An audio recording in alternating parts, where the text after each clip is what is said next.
Untuk kasus penodaan atau penistaan agama, Panji Gumilang ini statusnya sudah sebagai tersangka. Lalu bagaimana nasib dari Panji Gumilang untuk kasus dugaan berikutnya, dugaan tindak pidana pencucian uang. Kita akan mendengarkan bagaimana pandangan dari para narasumber. Sudah hadir di samping saya ahli hukum pidana Mas Heri Firmansyah.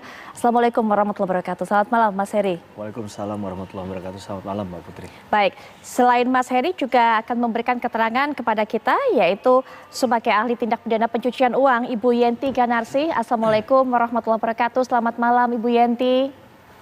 Selamat malam. Waalaikumsalam warahmatullahi wabarakatuh. Baik, dan juga sudah bergabung dengan kita yang merupakan kuasa hukum dari Panji Gumilang, ada Bang Mario Huta Barat. Selamat malam Bang Mario. Selamat malam Mbak. Baik, ya. Yang pertama kita ingin sekali mendengar bagaimana pandangan dari Ibu Yenti, karena ya, seperti yang disampaikan oleh pihak kepolisian, ada dugaan bahwa mencampur adukan antara rekening dana bos yang digunakan untuk operasional dari pesantren bercampur dengan rekening pribadi, dicampur dengan rekening untuk pengelolaan zakat, sehingga kemudian adanya dugaan tindak pidana pencucian uang. Bu Yenti bagaimana melihatnya, apakah kemudian dengan hal seperti itu sudah memenuhi unsur-unsur TPPU, Bu Yenti?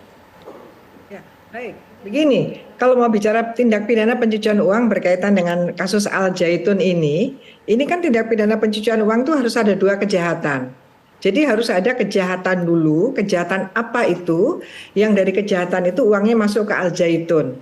Nanti dari Al Zaitun, uang hasil kejahatan ini misalnya ada santri atau keluarga santri yang merasa waktu bayar itu misalnya tertipu atau ada pemerasan atau mungkin Al Zaitun itu sendiri mungkin ada melanggar peraturan tentang pondok pesantren misalnya, uang masuk.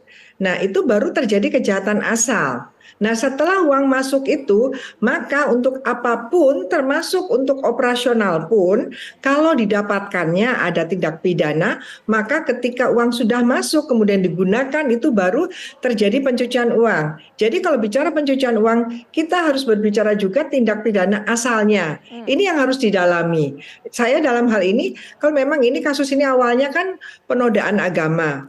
Kemudian ada info, data dan sebagainya lah itu ya. Kemudian ternyata bahwa ada kecurigaan, bahkan ada LHA dari PPATK yang mengatakan bahwa keuangan berkaitan, saya katakan berkaitan dengan Al Zaitun, itu ada transaksi-transaksi sejumlah 256 atau lebih itu yang itu tentu mencurigakan karena banyak sekali dan terkait dengan Al Zaitun yang kemudian oleh PPATK dikatakan itu terdiri dari 6 atau 8 nama yang terkait dengan keberadaan Al Zaitun. Itu bisa jadi juga ada yayasannya, bisa jadi ada nama-nama atau nomor rekening dari oknum-oknum yang ada di Al Zaitun. Nah, apabila rekening-rekening yang disampaikan oleh PPATK itu ternyata ada transaksinya yang memang menurut ukuran PPATK, menurut ukuran Undang-Undang Tindak Pidana Pencucian Uang dan teori itu adalah mencurigakan, misalnya masuknya terlalu besar atau masuk dan keluarnya itu terlalu cepat, dan kemudian didalami ternyata juga harus didalami sumbernya dari mana, karena PPATK itu sudah di posisi tindak pidana pencucian uangnya. Dugaan tindak pidana pencucian uangnya. Sementara tindak pidana pencucian uang itu memerlukan tindak pidana asal. Maka Bareskrim dalam hal ini harus mencari laporan dari PPATK itu berkaitan dengan transaksi itu dari hasil apa yang kemudian potretnya itu ada di dalam LHA PPATK. Demikian, Mbak. Bu Yenti, kalau memang harus dicari tindak pidana asalnya, jika kemudian salah satu asal dari sumber rekening yang banyak itu, sumber dana yang banyak itu adalah sumbangan pribadi dengan sukarela dari para anggotanya, itu tidak termasuk tindak pidana asal. Baru kemudian jika para anggota itu terpaksa atau merasa dimanipulasi untuk mengumpulkan uang, seperti itu Bu Yenti? Betul, jadi harus ada tindak pidana asal ya. Ini pernah juga ada Ikhwanul Muslimin, itu juga sama, hampir sama dengan ini yang berkaitan dengan di Lampung itu. Jadi para santri-santrinya itu memang ada yang penipuan, artinya diiming-iming dan sebagainya masuk. Ternyata juga yayasan itu juga ketika mendirikan sekolah-sekolahnya itu melanggar ketentuan-ketentuan undang-undang dari Kementerian Agama dan kemudian juga tentang pendirian pondok pesantren, tentang pendidikan di pondok pesantren yang waktu itu yang harusnya SD 6 tahun menjadi 4 tahun misalnya. Berarti uang-uang yang masuk dengan info yang disampaikan bahwa itu melanggar hukum, yang masuk itu berarti udah hasil kejahatan. Ketika uang itu digunakan karena sebelumnya itu sumbernya ada tindak pidananya, ketika digunakan itu untuk apapun itu namanya pencucian uang. Jadi kita harus betul-betul bukan uang masuk ke Al Zaitun kemudian pencucian uang, bukan. Jadi harus dilihat masuknya itu harus memang ada tindak pidananya dan itu menjadi hasil tindak pidana dan kemudian digunakan misalnya ya kemungkinannya adalah ternyata uang itu masuknya itu juga harus ada tindak pidananya. Kemudian harusnya untuk operasional Al Zaitun ternyata untuk kepentingan pribadi misalnya. Nah itu ada tindak pidana pencucian uang. Tapi kalau misalnya masuknya biasa-biasa saja sesuai, kemudian ternyata uang itu digunakan untuk misalnya memberi tanah gitu, itu berarti baru ada kejahatan asal ini, baru ada penggelapan gitu. Ini betul-betul sebetulnya tidak sulit, tapi pemahamannya, paradigmanya harus betul-betul firm di situ bahwa pencucian uang adalah double crimes, kejahatan ganda, begitu. Baik, nah Bang Mario juga sebagai kuasa hukum dari Panji Gumilang mungkin bisa menjelaskan sebenarnya. Kembali lagi kami akan minta klarifikasi dalam kesempatan ini. Apa sebenarnya atau dari mana sumber uang yang didapatkan oleh Panji Gumilang ini? Ya, baik Mbak. Jadi seperti yang sudah saya pernah jelaskan sebelumnya berdasarkan pengakuan daripada klien kami, Syekh Panji Gumilang, bahwa dana terbesar yang didapatkan oleh Pondok Pesantren Al Zaitun itu yang pertama dari para wali santri yang menyekolahkan anak-anaknya di Yayasan Al Zaitun, di mana menurut pengakuan salah satu pendiri yaitu Pak Nurdin, di sana ada 7.000 santri yang sekarang aktif bersekolah di sana. Jadi mungkin bisa dikalikan ya dari 20 sampai 30 tahun lalu dan sekarang ada 7.000 santri, dikalikan sekian biayanya itu berapa, itu yang pertama. Lalu kedua juga ada donatur yang melakukan donasi secara rutin, dan yang ketiga adalah bisnis-bisnis yang memang dikembangkan oleh Yayasan Al Zaitun sendiri, dari mulai peternakan, pertanian, dan juga konstruksi dan lain sebagainya. Jadi berdasarkan pengakuan klien kami, itulah sumber-sumber dana yang memang selama ini menopang ataupun mengembangkan Yayasan Al Zaitun sampai bisa sebesar pada saat ini gitu. Baik, memang dikumpulnya sudah cukup lama, tapi kan biaya operasionalnya juga besar, sehingga kemudian itu yang menjadi pertanyaan oleh masyarakat. Bang Mario, dari mana kemudian uang-uang itu bisa terkumpul? Walaupun memang donasi dan sebagainya, tapi kan juga sesuai dengan kebutuhan ataupun juga dipakai untuk kebutuhan operasional sehari-hari, Bang Mario?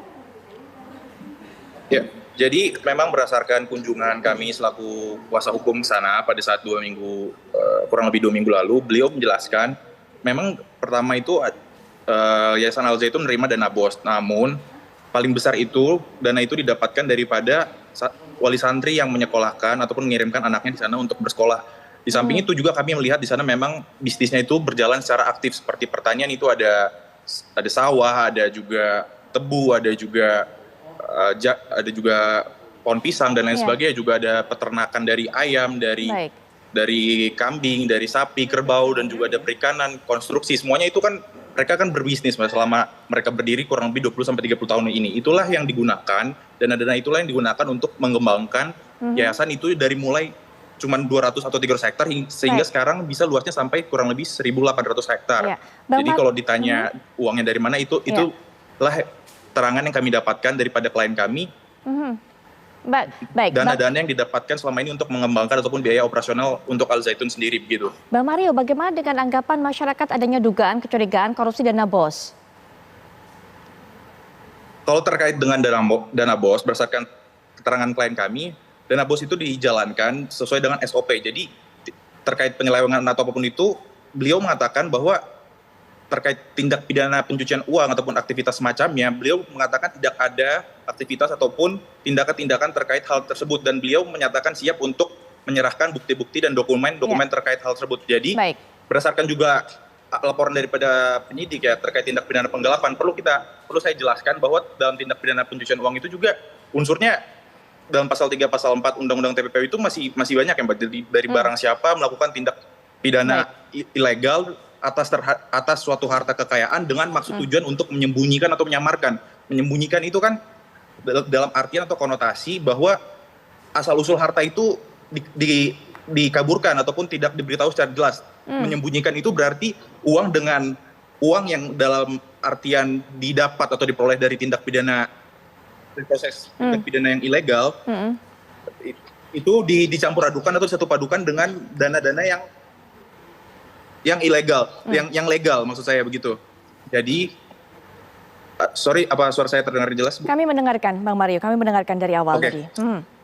Jadi apakah maksud dan tujuannya itu menyembunyikan dan menyamarkan itu terpenuhi dulu, lalu tindak pidana pokoknya itu apa? Penggelapan kah, terorisme kah, pencucian uang kah, korupsi kah? Itu yang harus didalami, dan juga terkait penggelapan dalam pasal 372 KUHP itu kan dijelaskan barang siapa dengan sengaja secara melawan hak menguasai seluruhnya atau sebagian barang ataupun sesuatu peroleh dari tanpa hasil kejahatan gitu. Jadi itu harus dijelaskan dulu secara melawan hak atau secara melawan hukumnya ini apa yang dilanggar begitu. Ya, kami sepakat mengenai hal itu harus dijelaskan tindakan pidana asalnya. Nah, nanti mungkin Mas Heri bisa berikan pandangan juga karena memang seperti dijelaskan dengan begitu jelas oleh Bu Yenti bahwa ada perlu ini namanya double crime gitu kan. Apa tindak pidana asalnya? Nanti kita akan bahas lebih lanjut, tapi setelah jeda berikut ini kami bisa kembali.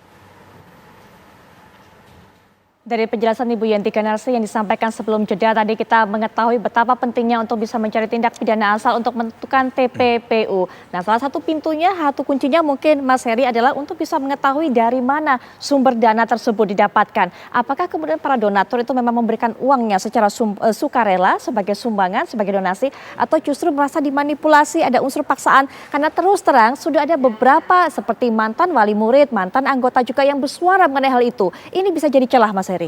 Ya, saya sepakat dengan apa yang disampaikan oleh Mbak Putri ya, bahwa data fakta hukum terutama alat bukti yang dipersiapkan adalah keterangan saksi termasuk yang mendonasikan atau mentransfer atau menyerahkan uang kepada Pak Panji Gumilang, dalam hal ini ada Pondok Pesantren Al Zaitun, tentunya perlu untuk memberikan informasi hukum yang benar begitu ya. Terkait dengan tadi harus ada predikat crimes atau katakanlah asal-usul tindak pidana sebelumnya dalam TPPU, tindak pidana pencucian uang Undang-Undang 8 tahun 2010, sebenarnya ada argumentasi hukum lain yang bisa kita sodorkan. Ada ketentuan pasal 69, kalau saya nggak salah nanti mungkin Bu Yenti bisa menanggapi ya. Undang-Undang TPPU yang menyatakan proses penyidikan, penuntutan, pemeriksaan di sidang pengadilan itu tidak wajib terlebih dahulu untuk menentukan predikat crimes. Nah, ini kadang jadi persoalan di ranah praktik ya. Walaupun kalau kita kembali ketentuan dalam undang-undang yang sama, 8 tahun 2010, di pasal 2-nya, itu kan mengatur tentang katakanlah asal tindak pidana. Apakah dari korupsi TPPU itu, apakah dari narkotika atau penggelapan, penipuan seperti dalam tindak pidana umum yang terjadi. Nah, karena dalam konteks kejahatan TPPU ini kan karakteristiknya tentu ada juga modus operandi ya Mbak ya. Ada yang misalnya melakukan dengan akuisisi, ada dengan pemalsuan identitas. Nah, tadi kalau kita kaitkan dengan sejumlah rekening, 246 rekening kalau saya tidak salah, ini kan perlu ditelusuri. Mengapa kemudian misalnya ada identitas yang tidak sama tapi mengerucut pada satu tempat misalnya, satu sumber. Ini kan jadi satu temuan yang perlu untuk diklarifikasi. Nah, dalam konteks pembuktian, kalau ini prosesnya memang benar nanti ada dugaan tindak pidana pencucian uangnya, maka ada sistem pembuktian dalam TPPU ini yang menarik Mbak Putri adalah istilahnya reversal burden of proof atau shifting burden of proof. Atau kita sebut dengan pembalikan beban pembuktian. Maka orang yang diduga menyembunyikan harta kekayaan tadi yang diduga bukan dari hasil yang legal atau ilegal, itu wajib membuktikan. Sehingga tadi Pak Panji Gumilang pun harus membuktikan bahwa ini tidak ada kaitannya dengan tindak pidana apapun sesuai dengan ketentuan pasal 2 ayat 1. Saya rasa ini satu hal yang fair bagi siapapun yang kemudian diduga melakukan TPPU tadi. Nah, sehingga peran dari saksi tadi dalam hal misalnya pihak korban yang merasa apakah ini benar ada misalnya yang paling dekat adalah penipuan atau penggelapan dari mereka yang sudah diberikan uang tadi, itu menurut saya sangat penting, benar sekali Mbak Putri, sangat penting perannya dalam membuka kasus ini. Baik, nanti mungkin Mas Heri juga bisa berikan pandangan, termasuk juga Ibu Yenti nanti mengenai keinginan dari Prof. Mahfud MD untuk meminta Barreskrim penyelidikannya itu bisa dilakukan secara paralel, baik itu yang mengenai penodaan agama maupun juga tindak pidana pencucian uang. Tapi sebelum itu kita akan menuju rekan kami terlebih dahulu, Opik, yang saat ini ada di Pesantren Al Zaitun untuk bisa memberikan informasi kepada Anda bagaimana kondisi Al Zaitun saat ini, karena pada hari Jumat lalu sudah dilakukan penggeledahan oleh pihak kepolisian dan juga pengambilan barang-barang bukti. Silakan Opik. Ya baik Putri Viola, setelah pimpinan Pondok Pesantren Ma'had Al Zaitun Panji Gumilang ditetapkan sebagai tersangka, Jumat kemarin Bareskrim Mabes Polri melakukan penggeledahan di Pondok Pesantren Ma'had Al Zaitun. Adapun tempat-tempat yang digeledah adalah pusat perkantoran, kediaman Panji Gumilang serta tempat-tempat lainnya. Dan saat ini pantauan CCTV Pondok Pesantren Ma'had Al Zaitun berjalan dengan normal. Aktivitas seperti biasanya dan juga para santri serta karyawan hilir mudik memasuki pondok pesantren. Baik, Putri. Ya, baik. Dan kemudian mengenai kegiatan seperti apa di dalam menurut pantauan dari rekan kami Opik ini, walaupun tadi sempat dikatakan berjalan normal, tapi bagaimana dengan kegiatan belajar mengajar dan sebagainya? Ya baik, menurut sumber informasi dari Kapolres Indramayu, AKBP Fahri Siregar, saat kami diwawancarai memang terlihat situasi di Ma'had Al Zaitun semenjak mulai dari penggeledahan hingga saat ini memang terpantau normal. Aktivitas belajar mengajar terlihat seperti biasa dan juga memang terlihat beberapa satpam memang disiagakan di pintu utama Pondok Pesantren Ma'had Al Zaitun. Baik, Opi, kami dengar juga masyarakat yang ada di sana ini sempat juga potong tumpeng begitu karena mendengar kabar bahwa Panji Gumilang ini ditahan dan juga ditetapkan sebagai tersangka. Ya betul sekali Putri, memang pada hari Sabtu kemarin tepatnya siang itu memang warga sekitar atau warga dari masyarakat Gantar yaitu FIM Forum Indramayu Menggugat menggelar aksi tumpengan di pertigaan Gantar dan pada saat itu pula simbolis masyarakat FIM itu memberikan tumpeng tersebut ke aparat kepolisian sebagai bentuk tanda terima kasih dan apresiasi terhadap Polri. Baik, Opi Putri. terima kasih sudah memberikan informasi kepada kami. Kami akan terus tunggu bagaimana kabar terbaru dari Pondok Pesantren Al Zaitun. Selamat malam, selamat bertugas kembali. Mas Heri, kita lanjutkan mengenai tadi apa disampaikan harapan dari Prof. Mahfud MD agar dua hal ini, penodaan agama, kemudian juga masalah tindak pidana pencucian uang, masih dugaan tentunya, ini bisa berjalan secara paralel.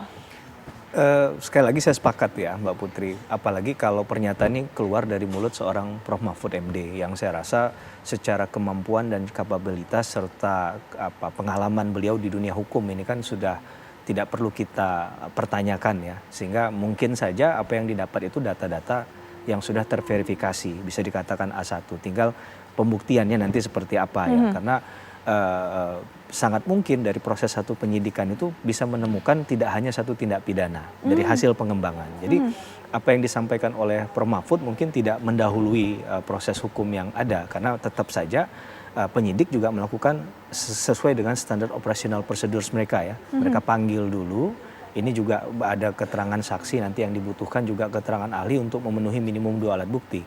Dalam ketentuan KUHAP kita kan untuk proses penyidikan itu kan memang minimum 2 alat bukti adalah suatu hal yang tidak mungkin tidak, itu harus betul dipenuhi. Jadi dalam konteks ini Prof. Mahfud mengingatkan karena mungkin juga sudah dapat banyak informasi dari masyarakat ya yang mungkin mempertanyakan misalnya terkait dengan kepemilikan tanah misalnya atau katakanlah aset-aset yang dimiliki oleh yayasan ini apakah benar-benar ada sesuatu yang legal atau tidak. Nah, karena bicara dalam konteks hukum pidana adalah membuat suatu tertib hukum untuk menjaga keamanan masyarakat, maka kemudian hal ini dilakukan proses penegakan hukum lewat pendekatan hukum pidana, Mbak Putri. Begitu. Baik, nah Bang Mario mungkin juga bisa cerita berikan informasi kepada kita bagaimana kemudian persiapan dari Panji Gumilang dalam menjalani pemeriksaan besok rencananya oleh Bareskrim.